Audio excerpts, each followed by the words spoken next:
नमस्कार दोस्तों, जय हिंद। भारतीय अर्थव्यवस्था की श्रृंखला में आप सभी का हार्दिक स्वागत है। भारतीय अर्थव्यवस्था में हम आपको उद्योग चैप्टर पढ़ा रहे हैं, जिसमें मैंने आपको 2 वीडियोज़ में उद्योग के बारे में काफ़ी चीज़ें बता दी। आज हम उद्योग का कुछ बचा हुआ हिस्सा है उसको इस वीडियो में कंप्लीट करेंगे। तो देखिए, उद्योग के बारे में मैंने जितने 2 वीडियोज़ पहले आप देख लेंगे, फिर इसको देखेंगे तो आपका पूरा एक सीरीज़ बनी रहेगी, तो अच्छे से समझ में भी आएगा। आज हम लोग सबसे पहले चर्चा करते हैं सूक्ष्म एवं लघु उद्योग। देखिए, देश की स्वतंत्रता के पहले भारत में उद्योगों का कोई विकास नहीं हुआ था। ब्रिटिश यहाँ 200 साल तक रहे, खूब लूट खसोट किया। स्वतंत्रता के बाद जब देश आज़ाद हुआ तो महात्मा गांधी जी और पंडित जवाहरलाल नेहरू के बीच बहुत माइन्यूट सा मतभेद था। इस बात को लेकर था कि महात्मा गांधी जी छोटे उद्योगों को लेकर के, हस्तशिल्प उद्योगों को लेकर के, चरखा उद्योग, छोटे छोटे उद्योगों के ज़्यादा समर्थक थे, जबकि पंडित जवाहरलाल नेहरू बड़े उद्योग, भारी उद्योगों के समर्थक थे। तो देखिए, कहीं ना कहीं दोनों जरूरी है भाई। छोटे उद्योग भी होने चाहिए ताकि दूर दराज गाँव में जिनके पास बहुत सारा संसाधन नहीं है वो भी रोजगार सृजन कर सके, उत्पादन की गतिविधि में शामिल हो सके, और जिनके पास बड़े उद्योग तो लगने ही चाहिए। तो सूक्ष्म, लघु एवं मध्यम उद्योग एक मंत्रालय भी है केंद्र में, जिसको इसी नाम से जाना जाते हैं, ministry of the small medium and ministry of micro small and medium enterprises मंत्रालय भी है एक भारत सरकार का ऊपर। तो देखिए, सूक्ष्म उद्योगों के लेकर के 2006 में एक परिभाषा दी गई है, एक अधिनियम आया था micro small and medium enterprises को लेकर के 2006 में। तो उस परिभाषा में क्या भाई इनको कहा जाए कि सूक्ष्म उद्योग है, उसको हम सबसे पहले चर्चा करेंगे। वो परिभाषा के अंदर क्या था, तो देखिए उसको 2 विधि ऐड किया था, एक विनिर्माण में और दूसरा निवेश में।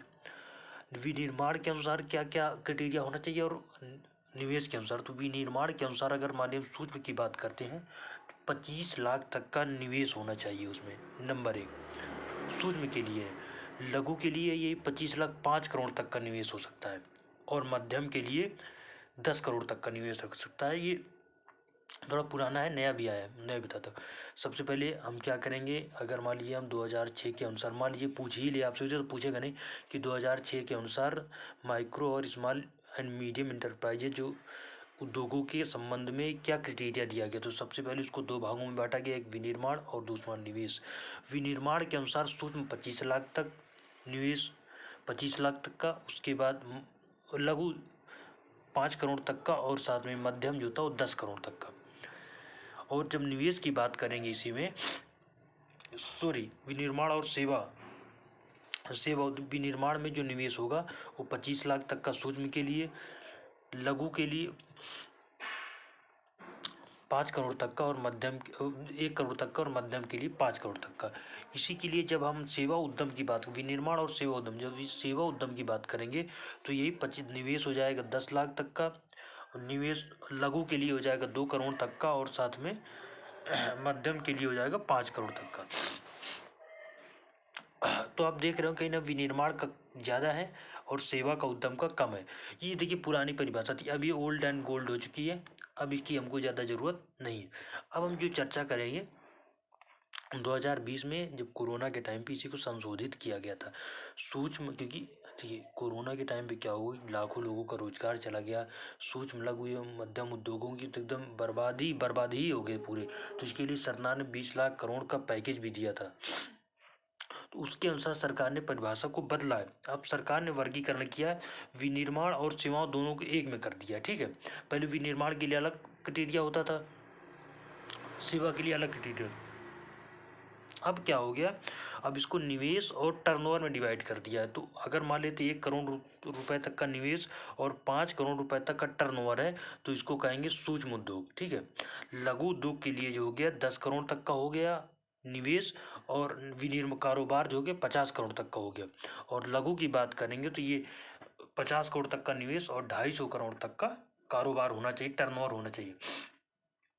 फिर से देख लेते हैं, सबसे क्या था पहले विनिर्माण और सेवा दोनों को एक में मिला दिया, इसको निवेश और कारोबार में बांट दिया। तो अगर सूक्ष्म की बात करेंगे तो निवेश हमारा हो सकता है 1 करोड़ तक और कारोबार हो सकता है 5 करोड़ तक, तो सूक्ष्म में आना जाएगा। 1 करोड़ से ज़्यादा और 10 करोड़ तक के बीच में है तो ये लघु के रूप में, और साथ में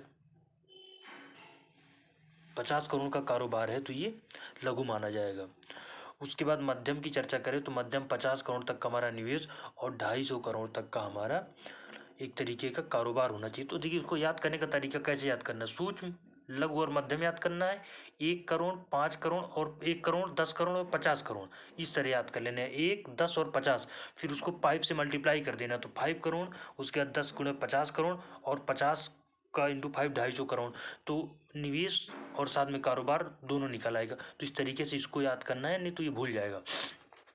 ये हो गया, हमने वर्गीकरण देख लिया किस तरीके से निवेश कारोबार के रूप में सूक्ष्म के लिए 1 करोड़ निवेश और 5 करोड़ का कारोबार, लघु मध्यम के लिए लघु के लिए 5 करोड़ तक का निवेश और 10 करोड़ तक का निवेश और 50 करोड़ तक का कारोबार, और लघु की जब हम बात करेंगे मध्यम उद्योगों के लिए तो 50 करोड़ तक का निवेश और 250 करोड़ तक का कारोबार होना चाहिए। ये हो गया, ठीक है। ठीक है, सूक्ष्म और लघु मध्यम उद्योगों का जो मेन उद्देश्य था लोगों को रोजगार प्रदान कर, आज 80 मिलियन मतलब 8 करोड़ लोगों को इससे रोजगार मिला हुआ है। 6000 से अधिक उत्पादों के माध्यम से क्षेत्र घरेलू में लगभग 8% GDP में योगदान दे रहा है एवं कुल विनिर्माण उद्योग का 45% और निर्यात का 40% हमारा MSE micro small and medium enterprises से ही आ रहा है। तो आप ये देख रहे हैं कहीं ना कहीं एक महत्वपूर्ण भूमिका का निर्वहन ये कर रहा है हमारे देश की अर्थव्यवस्था को मजबूत रखने में। वो चाहे रोजगार के सदन से हो, 8 करोड़ के लोगों को रोजगार दे रहा है, 6000 से ज़्यादा उत्पाद गतिविधियाँ लग रही हैं जो घरेलू उत्पाद में 8% का योगदान दे रहा है। उसके साथ साथ विनिर्माण उद्योग में 45% और निर्यात में लगभग 40% का योगदान दे रहा है। तो ये चीज़ें हमने आपको इसमें क्या होता है बता दिया, इसके क्राइटेरिया बता दी, ये याद रखना क्राइटेरिया को। और कभी मेंस में मान लीजिए आ जाए प्लीज तो क्राइटेरिया पूछ सकता है 1, 10, 50, उसको 5 से मल्टीप्लाई कर देंगे, कारोबार निवेश और कारोबार, उसके बाद 5 से मल्टीप्लाई कर देंगे 5, उसके बाद इसको 15 और इसको 250, तो इस तरह से याद कर लेंगे। उसके साथ रोजगार को लेकर के तो दिखा देंगे भाई 36 मिलियन इकाइयों में से ये हर साल क्षेत्र आज की स्थिति में 80 मिलियन से अधिक व्यक्तियों को रोजगार प्रदान कर रहा है। उसके बाद 6000 से अधिक उत्पादों के माध्यम से क्षेत्र GDP में 8% का योगदान दे रहा है और साथ में कुल विनिर्माण उद्योग का 45% और निर्यात में 40% का योगदान दे रहा है। तो इसकी एक डाटा याद रखेंगे तो आप किसको कहीं लिख सकेंगे। अब देखिए, अब कुछ समस्याएं भी इसमें है। सबसे ज़्यादा समस्याएं धन जुटाने की समस्या होती है। हमारे यहाँ आसानी से ऋण नहीं मिल पाता, बैंकों से ऋण मिलता भी है तो फिर उसमें एक ब्याज बहुत ज़्यादा रहता है जिसमें लोग लेने से कतराते हैं। उसके बाद उतनी अच्छी तकनीक भी नहीं है। साथ में बेसिकली अगर आप सबसे ज़्यादा देखें तो MSME को उद्योग की श्रेणी में माना ही नहीं जाता। हमारी सोसाइटी MSME उद्योग को उद्योग मानती ही नहीं है। यही कारण है कि हमारा जो माइंड सिर्फ है वो उद्योग की तरफ विकसित ही नहीं हो पाया। उसके बाद बुनियादी ढांचा का भी अभाव है, साथ में कच्चे माल के स्थानीय स्रोतों पर निर्भरता। उसके बाद कोई ब्रांडिंग नहीं होती है, कोई इसकी कहीं मतलब पूरा हमारा जो एक तरीके से प्रोसेस संस्करण का होना चाहिए वो पूरी तरह से विकसित नहीं है। बड़े पैमाने के उद्योगों से भाई जो बड़े बड़े उद्योग हैं उनके सामने हस्तशिल्प उद्योग बेकारी हो जाते हैं, सामने सरकारों का भी उतना ध्यान नहीं रहता। तो ये दिक्कत है। अब तो क्या सरकार इनके मतलब इस समस्या को समाधान के लिए कोई प्रयास भी कर रही है? तो सबसे पहले देखिए, सरकार वित्तीय फाइनेंस सहायता करती है, मदद करती है कि आप अधिक से अधिक रोजगार की तरफ बढ़ो। सरकार तो कहती है कि भाई नौकरियां तो सीमित ही हैं, इसलिए हमें अपने micro small and medium enterprises को अधिक से अधिक मजबूत बनाने की ज़रूरत है। हमें आत्मनिर्भर भारत बनना है तो इनको तो मजबूत करना पड़ेगा। जैसे इसमें वित्तीय सहायता जी प्रधानमंत्री रोजगार सृजन कार्यक्रम के द्वारा, उसके बाद कैपिटल सब्सिडी योजना, गारंटी फंड योजना आदि के माध्यम से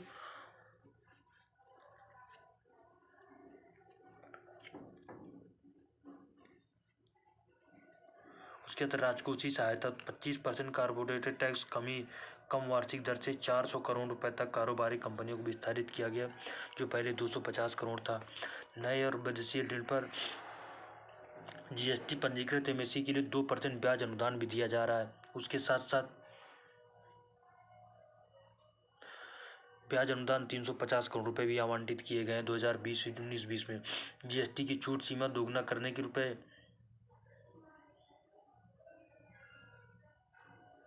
जीएसटी की छूट सीमा को भी बढ़ाया गया। तो कहीं ना कहीं सरकार इस दिशा में प्रयासरत है। उसके साथ साथ इनकी खरीदारी भी तेजी से होती है कि सरकार कोशिश कर रही थी कि कितना व्यवहारिक होता है ये तो नहीं कहा जा सकता। तकनीकी और औद्योगिक सहायता भी सरकार लगातार उपलब्ध कराती है। उसके साथ साथ जिला उद्योग केंद्रों की स्थापना की गई। प्रत्येक जिले में एक उद्योग केंद्र होगा जो लोगों के कौशल को विकास करेगा। वहाँ के लिए उत्तर प्रदेश सरकार एक योजना चलाती है, वन डिस्ट्रिक्ट वन प्रोडक्ट योजना। उस योजना के माध्यम से क्या है, हर जिले की अपनी एक कोई ना कोई पहचान है। जैसे फिरोजाबाद की कांच चूड़िया उद्योग है, अलीगढ़ के ताले हैं, मेरठ में लकड़ी का उद्योग है, प्रयागराज में अमरूद है, कौशाम्बी में केले की खेती अच्छी होती है। तो इस तरीके से क्या इन सब का उपयोग करके हम एक जिला उद्योग केंद्र के माध्यम से कहीं ना कहीं हम ये कोशिश करें कि अपने ज़िले में ही छोटे उद्योग स्थापित करें, वहीं ज़िले के लोगों का स्थानीय स्तर पर रोजगार मिल सके और साथ में हमारे जो आर्थिक व्यवस्था है वो मजबूत हो सके। तो ये एक अच्छी योजना जिला उद्योग, मैंने आपको उदाहरण यूपी का दे दिया, और भी राज्य चलाते अपनी। उसके देखिए सूक्ष्म लघु एवं मध्यम उद्योगों को लेकर के एक आबिद हुसैन समिति बनी थी। पूछा जा सकता है आबिद हुसैन समिति रिलेटेड है सूक्ष्म लघु एवं मध्यम उद्योगों से लेकर के, कब बनी थी 1997 में। तो इसने क्या कहा था कि लघु उद्योगों के लिए हमें अधिक से अधिक सरकार को भी प्रयास करने चाहिए कि भाई आप उनको छूट दें गंभीर, ताकि इन उद्योगों को और ज़्यादा अधिक से अधिक विकसित किया जा सके। तो ये हो गया। देखिए हमने देखा जाए तो सूक्ष्म लघु और मध्यम उद्योगों के संबंध में बहुत सारी चीज़ें देख ली, क्या होता है 2006 के साथ। उसके बाद हमने जो 2020 में परिवर्तन हुआ उसको देख लिया। उसके साथ हमने इसका अर्थव्यवस्था में कितना योगदान है ये चीज़ें देख ली। हमने देख लिया कि अभी भी इसमें क्या समस्याएं हैं। उसके साथ साथ थोड़ा सा हमने ये भी मदद कर ली कि सरकार किस क्या प्रयास कर रही है। नहीं, अगर प्रीलिम्स में आता है तो इतना आ जाएगा कि सूक्ष्म लघु उद्यम उद्योग की जो वर्तमान डिफिनेशन है ये बता दीजिए आप। कितना निवेश, कितना कर वर्थ, 1 करोड़ 10 करोड़, 1 करोड़ 10 करोड़ 50 करोड़ याद रखेंगे, 5 से मल्टीप्लाई कर देंगे तो 5 करोड़ 50 करोड़ और 250 करोड़ आ जाएगा। ठीक है, तो ये करना है।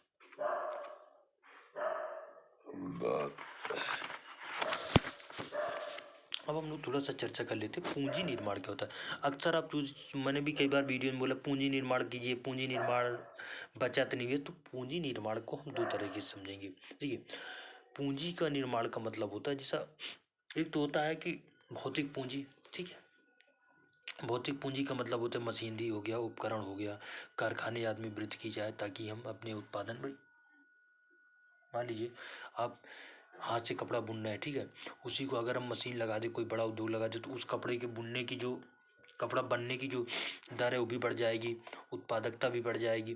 थोड़े दिन तो लागत लगेगी लेकिन बाद में लागत भी कम हो जाएगी। तो इस तरीके से हम पूंजी का निर्माण करें कि मतलब हम आर्थिक गतिविधियों को तेज करने के लिए मशीनीकरण का प्रयास करें।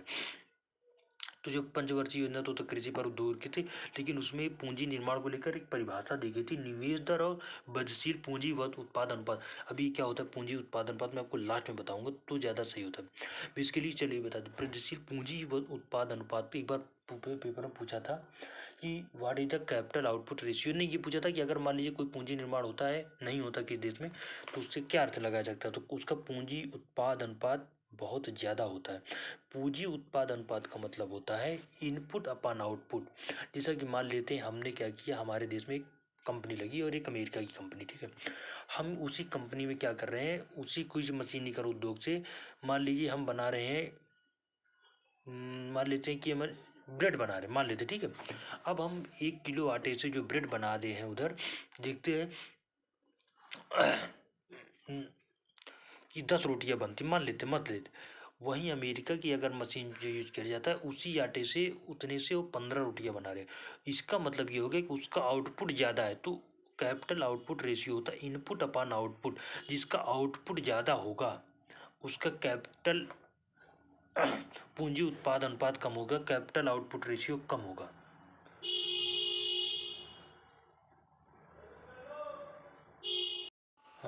कैपिटल आउटपुट रेशियो का मतलब इनपुट अपॉन आउटपुट।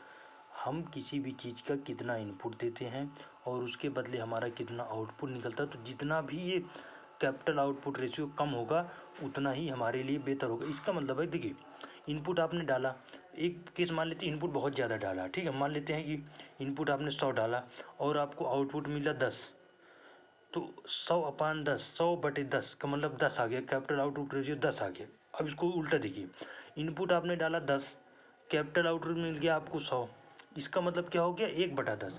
इसका मतलब ये हुआ कि आपका आउटपुट बहुत ज़्यादा आ रहा है, आपको इनपुट देने की कम जरूरत है। तो हमेशा ध्यान रखना, कैपिटल आउटपुट रेशियो जितना कम होगा आपकी उत्पादन क्षमता उतनी ज़्यादा होगी, आपकी अर्थव्यवस्था उतनी ही ज़्यादा मजबूत होगी, आपका पूंजी निर्माण उतना ही ज़्यादा हो रहा है। तो देखिए अभी मैं बेसिकली पूंजी निर्माण पढ़ाता हूँ तो बीच में आ गया तो मैंने इसको समझा दिया। अब उसके बाद देखिए पूंजी निर्माण के चरण होते हैं, पहला बचत। अगर मान लीजिए हम पूंजी निर्माण पर भी हम भौतिक पूंजी को लेकर के चलें, भौतिक पूंजी को निर्माण करना तो हमारे पास मनी होना चाहिए, पैसा होना चाहिए, इसके लिए हमें बचत करने की ज़रूरत है। फिर वित्त का उसके साथ साथ फिर हम उस वित्त का निवेश करें, चाहे तो मशीनों को उद्योग लगाने में, चाहे तो आधारभूत संरचना के विकास में। तो इस तरीके से हम पूंजी निर्माण कर सकते हैं। उसका निवेश के घटक एक होता है निश्चित निवेश, एक होता है इन्वेंट्री या स्टॉक निवेश और मूलधन। तो निश्चित निवेश जो होता है वो अचल संपत्तियों जैसे भौतिक संपत्ति, मशीनरी, भूमि, भवन, प्रतिष्ठान, वाहन और प्रौद्योगिकी का संचयन करना। उसके बाद इन्वेंट्री या स्टॉक होता है, इसमें कच्चा माल, अर्ध तैयार माल, बिना तैयार माल, और मूलधन होता है इसमें सोना चांदी वस्तुएं शामिल। तो ये निवेश के बेसिकली घटक होते हैं, थोड़ा जानते रहना है। उसके बाद निवेश के निर्धारक होते हैं, ब्याज दरें क्या, अगर तभी भाई देखिए अगर कम ब्याज दर होगा तो निवेश ज़्यादा होगा। पूछिए कैसे, मैंने आपको बताया था जैसे बैंक रेट होता है, रेपो रेट होता है, तो अगर वाणिज्यिक बैंकों को कम दर पर लोन मिलेगा तो भी उसी फिर कम दर पर ही लोन पहुंचाएंगे लोगों के पास।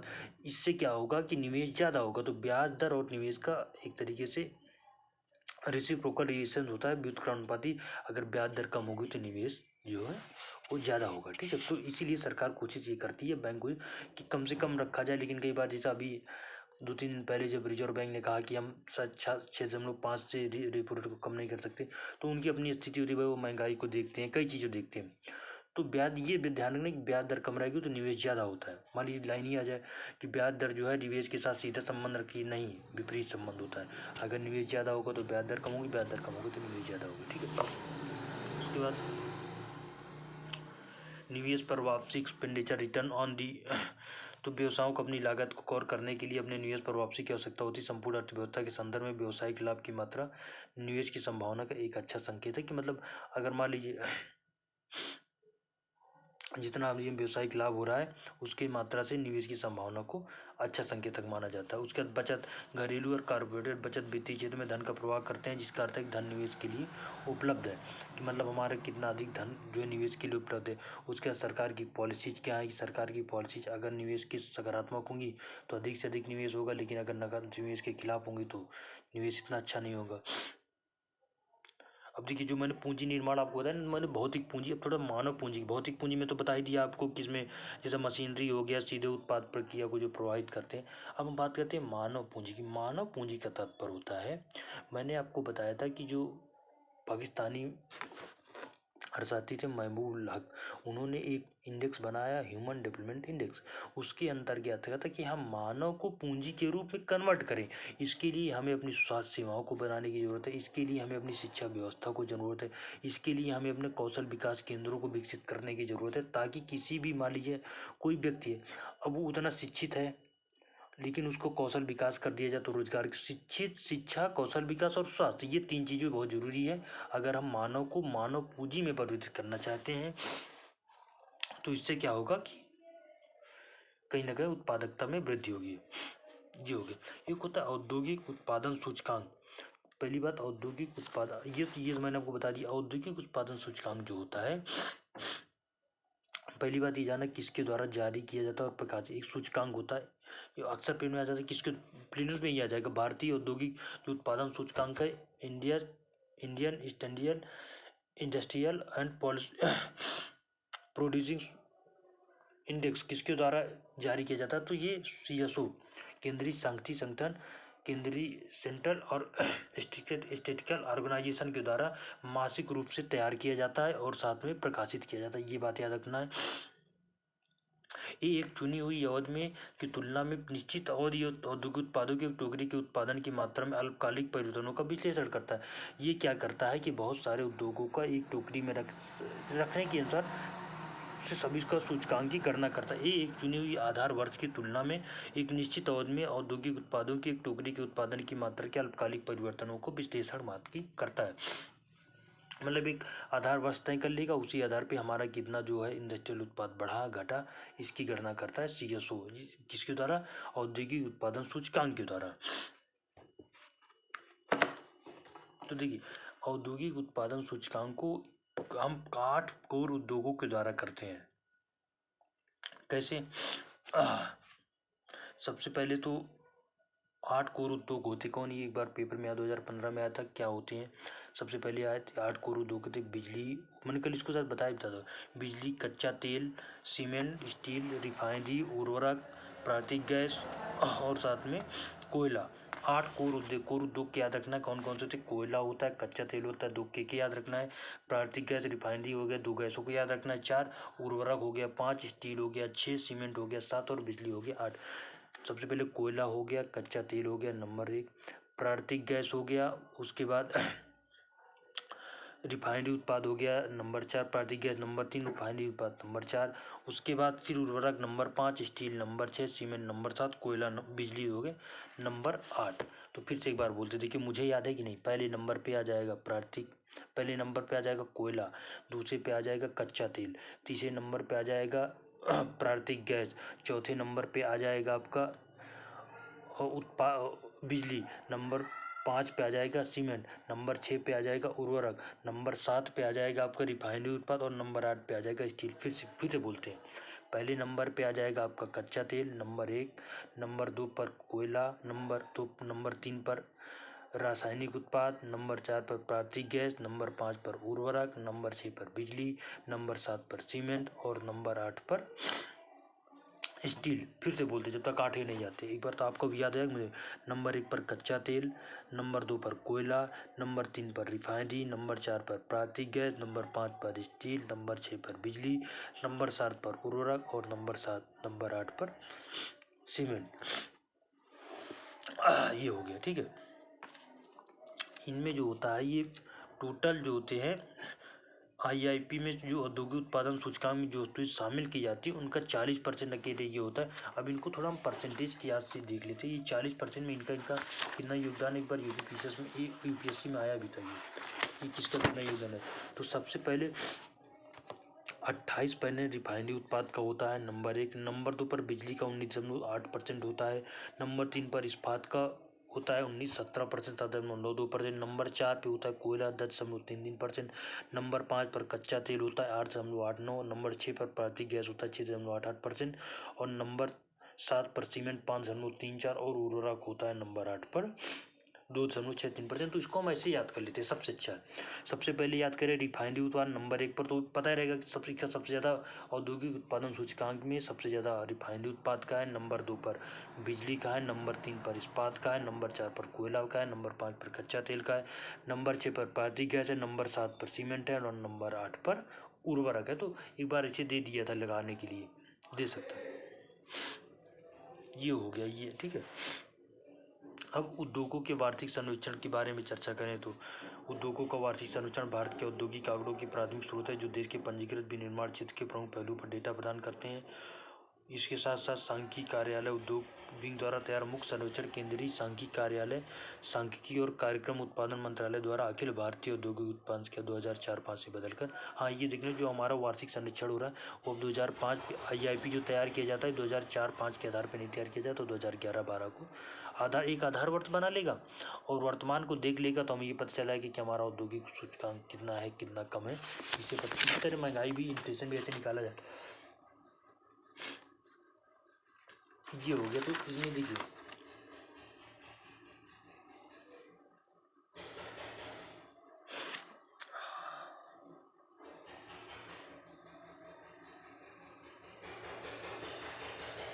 औद्योगिक उत्पादक सूचकांक के द्वारा हम ये श्योर करते हैं कि हमारी जो उत्पादन डेटा के निरंतर प्रवाह के संबंधित मुद्दों को संबोधित किया जाए। इसको लगातार और अधिक बनाए रखने कुछ के। तो देखिए इस वीडियो में हमने लगभग 25 मिनट की वीडियो में आपको सारी चीज़ें बता दी। सूक्ष्म लघु एवं मध्यम उद्योग के बारे में बता दिया, 2006 में क्या क्राइटेरिया था, 2020 में जो नया है उस पर क्राइटेरिया था। उसके बाद एमएसएमई की समस्याएं बताई, सरकार द्वारा किए गए उपाय बताए, तकनीकी और औद्योगिक सहायता। उसके साथ साथ हमने बताया पूंजी निर्माण क्या होता है, निवेश क्या होता है, पूंजी कितने मानव पूंजी भौतिक पूंजी दोनों के बारे में बताया। ठीक है, उसके बाद हमने कैपिटल आउटपुट रेशियो आपको बताया, 8 प्रमुख उद्योग बताया, जिसमें एक बार फिर बोलता हूँ मैं, कच्चा तेल, कोयला, कच्चा तेल, प्राकृतिक गैस, उसके बाद रासायनिक उत्पाद, उर्वरक, सीमेंट, बिजली,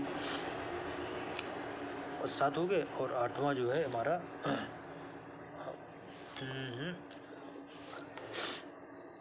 ये हो गया। ठीक है, एक बार फिर से बोलते, कच्चा तेल नंबर 1, नंबर 2 पर कोयला, नंबर 3 पर रासायनिक प्राकृतिक गैस, नंबर 4 पर रासायनिक उत्पाद, नंबर 5 पर उर्वरक, नंबर 6 पर बिजली, नंबर 7 पर सीमेंट और नंबर 8 पर स्टील। तो ये 8 कोर उद्योग की याद होनी चाहिए। और अगर कम से याद हो जाए तो ज़्यादा अच्छा है, कि जैसा रिफाइनरी उद्योग सबसे ज़्यादा परसेंटेज होता है, कई बार परसेंटेज दे जाए, नंबर 2 पर बिजली, नंबर 3 पर आ जाएगा आपका उत्पाद, नंबर 4 पर कोयला, नंबर 5 पर कच्चा तेल, नंबर 6 पर प्राकृतिक गैस, नंबर 7 पर सीमेंट और नंबर 8 पर उर्वरक। तो इस तरीके से याद रखना है। तो ये देखिए इस वीडियो में आज हमने औद्योगिक पॉलिसी को लगभग पूरा कर दिया। अब हम लोग आगे जो है अगले उसमें चर्चा करेंगे फाइनेंशियल इंक्लूजन, वित्तीय समावेशन क्या होता है। बहुत अच्छा चैप्टर है, बहुत महत्वपूर्ण है, यहाँ से मेंस में आने की प्रश्न भी रहती है। तो इसको हम आज यहीं तक रोकते हैं, अगले चैप्टर में वित्तीय समावेशन पढ़ाएंगे। Thank you.